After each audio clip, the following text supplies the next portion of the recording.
Hello, and welcome to a very special Anglophile edition of Book Chat. My name is Becca. I'm the Supervisor of Advisory Services here at the Skokie Public Library. And we are so excited to be with you once again. Today, I have, as always with me, Allyson, but we also have Amy and Cecilia joining us to talk about some of their favorite British focused titles. Allyson is going to kick it off for us today. So Allyson, over to you. Thank you, Becca. The book I am talking about today is Finding Freedom, Harry, Meghan, and the Making of a Modern Royal Family by Omid, Scobie and Elizabeth Durand, which, as of this recording, was just released yesterday, and I only got my hands on it this morning. I'm so excited about this. Some of you may know I'm an avid royal watcher, and I am a big fan of Harry and Meghan, so much so that I woke up extremely early on the morning of May 19th, 2018 to watch their nuptials. But a little bit about this book. Besides their own close access to the couple as royal correspondents, the authors had extensive access to the couple's inner circle, including their trusted aides and their friends and some of the senior courtiers, in order to dispel the many negative rumors and misconceptions that have plagued the couple since Meghan kind of came into Harry's life. This book is getting a lot of buzz. In fact, you may have seen quite a few headlines that have been garnered from this book. And while the headlines are so intriguing, I'm really excited to actually read the book for the nuance and the context that the clickbait articles tend to leave out. There's not enough time for me because it's not fair to talk about this, but there are other people with great books to share to go into all of my thoughts about Harry and Meghan. But the short version is I am cheering for them and I wish them the very best, and I cannot wait to read this book. So with that, I am sending this over to Cecilia. Hello, thank you very much, Allyson. My name is Cecilia, and I'm an advisory assistant at Skokie. Like Allyson, I am an avid royal watcher. I also set my alarm on the day of Harry and Meghan's nuptials in 2018, and I was also in London for Prince William and the Duchess of Cambridge nuptials in 2011. I was watching in Hyde Park on the big screen, so I am a true royal watcher as well. And so I read The Heir, which is the sequel to The Royal We by Heather Cox and Jessica Morgan. And so it is a sequel to The Royal We, which The Royal We was about the wedding of two very similar characters to Prince William and the Duchess of Cambridge, Kate Middleton. And this is a continuation, but this time Meghan told because they're in exile because of a scandal. And they're also estranged from the royal family. So very akin to what happened last year with Harry and Meghan and their decision to come to first Canada and eventually to Los Angeles. It's an excellent book. It's a lot of fun to read, even for non-royal watchers, but for royal people, it's exceptionally fun. The writing's light, very beachy, and I believe you'll thoroughly enjoy it.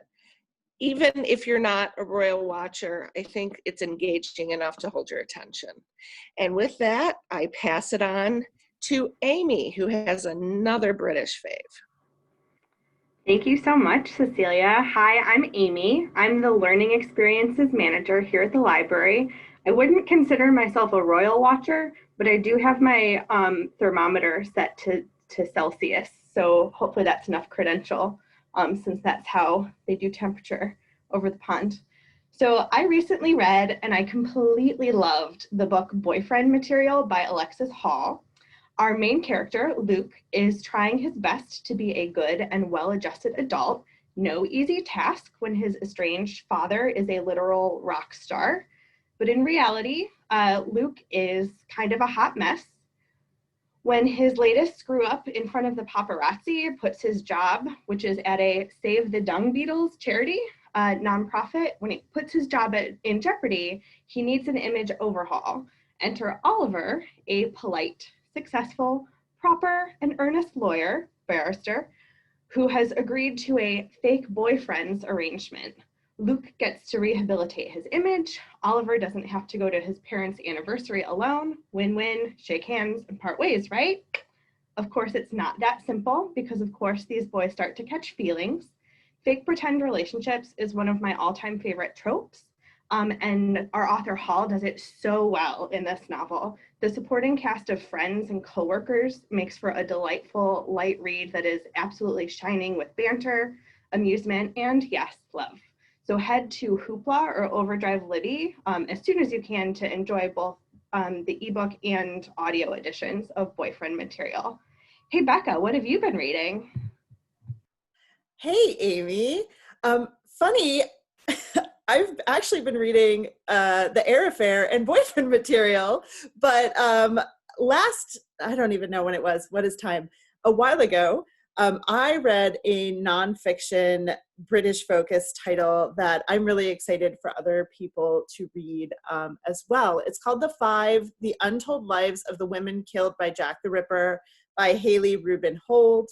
I am also not a royal watcher, but I am a all things British lover. I studied in London for a couple of semesters, and while I was there, I went on the Jack the Ripper walking tour no less than 8 times. It is probably the thing that started and inspired my love of all things true crime. The mystery of who was Jack the Ripper, as well as just the kind of the story of how everything unfolded in England in the late 1800s. But like so much of true crime right now, the story that isn't often told is the story of the victims. And by and large, people assume that all of Jack the Ripper's victims were sex workers. And this book shows us that that is not the case.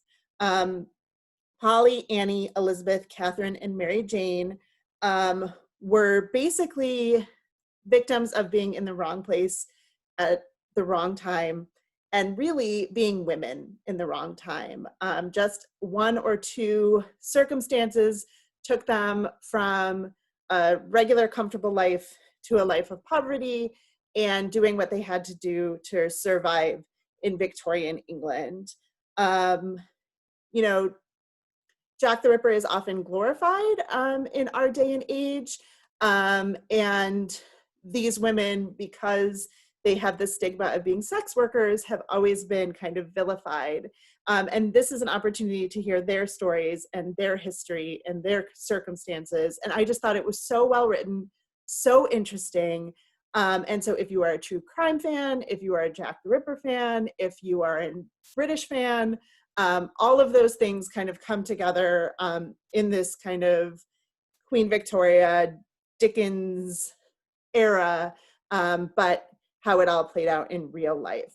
So you can find the 5 on Hoopla, both as a print book and as an audiobook, as well as on Overdrive Libby. So that concludes our lovely discussion of all things British today. Thank you, Amy and Cecilia, and of course, Allyson, as always, for joining us. You can find all of the links for the titles that we discussed today below. If you'd like help accessing these titles or the thousands of other titles that we have available on Hoopla or Overdrive Libby, please send an email to matchmakers@skokielibrary.info. We miss you. We can't wait to see you all again. And until then, happy reading.